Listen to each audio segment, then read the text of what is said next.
Salut Ingrid, Salut Marion. ça va? Ouais, toi? Ça va très bien. Qu'est-ce que tu fais dans la vie Ingrid? Bah écoute, je suis étudiante et puis j'ai un blog et une chaîne YouTube sous le nom Parenthèse Tutoriel sur lequel je parle beaucoup de cheveux, de naturel et de bien-être. Donc tu aimes tes cheveux, je le constate. Beaucoup. C'est un sujet qui te passionne, sur lequel tu dépenses plus ou sur lequel tu vas plus faire des recherches sur internet? Alors je dépense pas vraiment plus, mais par contre je peux passer des heures à faire des recherches. Bon, c'est surtout au début quand je suis passée au naturel, j'ai vraiment fait beaucoup de recherches. Maintenant, comme j'ai plus de connaissances, j'ai moins besoin de faire de recherches.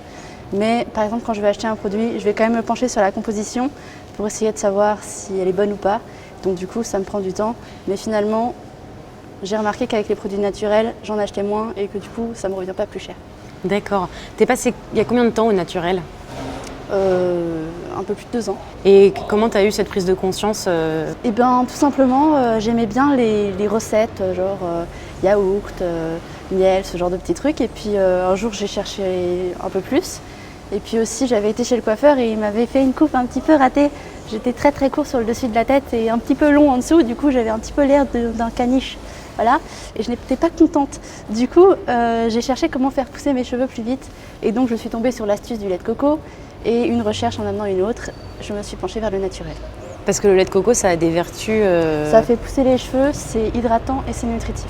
D'accord. Et donc maintenant, tu n'achètes plus de produits en supermarché, tu vas plus chercher que des trucs naturels ou que tu fabriques. Voilà, c'est ça. C'est quoi ta routine capillaire?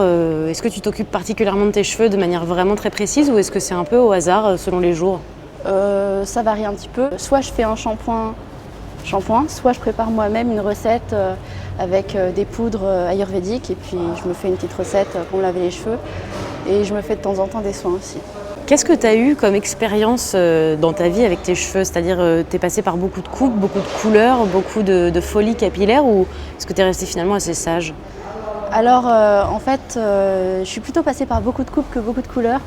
Quand j'étais petite, j'ai eu très longtemps les cheveux courts, la coupe d'Amélie Poulain d'ailleurs. Je ne sais pas pourquoi ça m'avait marqué, j'avais envie d'avoir cette coupe et donc du coup pendant des années j'ai eu la coupe d'Amélie Poulain.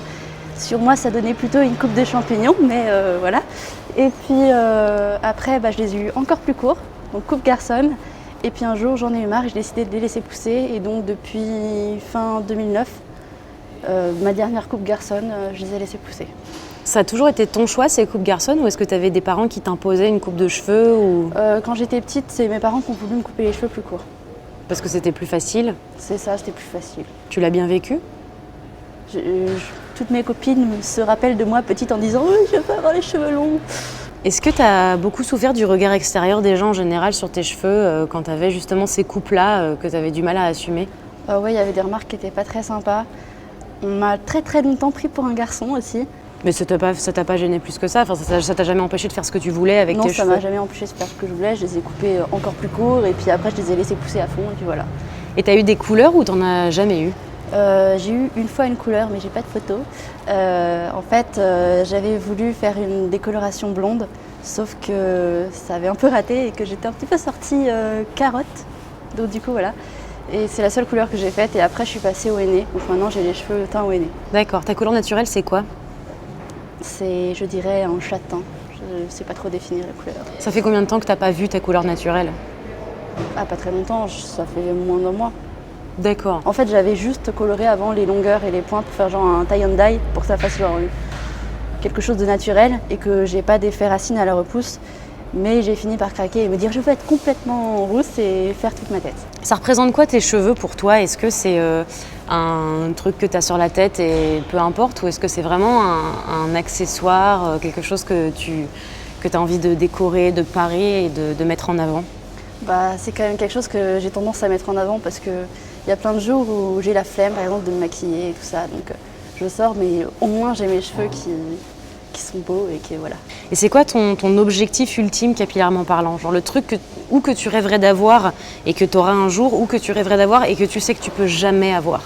Le truc que j'aimerais trop, c'est avoir le pouvoir que mes cheveux poussent comme ça. Que je me coupe un jour les cheveux genre super courts et le lendemain j'ai envie de les avoir longs et hop ça y est, j'aimerais trop. J'ai vu, parce que je suis ta carrière, que tu avais fait une cure de sébum. Oui. Est-ce que tu en as refait depuis ta vidéo? Non, j'en ai pas refait une vraie de 1 mois entier. J'ai fait genre 1 semaine et demie. Puis après, je les ai relavés parce que j'avais la flemme.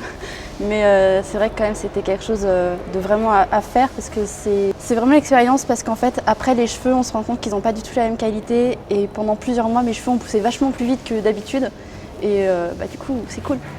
Parce qu'il y a beaucoup de personnes qui me disent que c'est facile de faire une cure de sébum quand t'as les cheveux un peu courts, mais quand t'as les cheveux longs, ça se voit tout de suite. Est-ce que t'es d'accord avec ça? Non, parce qu'il y a toujours moyen de les attacher, de se débrouiller pour que ça se voit pas trop. C'est quoi ton ultime conseil beauté, le truc que t'as découvert pour tes cheveux qui a changé littéralement ta vie et que t'as envie de partager avec nous aujourd'hui? Le naturel, tout simplement. Ne pas utiliser de produits de grande surface qui sont trop agressifs, aussi bien pour le cuir chevelu que pour les cheveux. Et voilà, le naturel. Génial. Merci beaucoup Ingrid, à très bientôt. À très bientôt. Déjà, au lieu de me laver les cheveux tous les jours, je les lave une fois par semaine. Alors ça me prend plus de temps parce qu'il faut que je laisse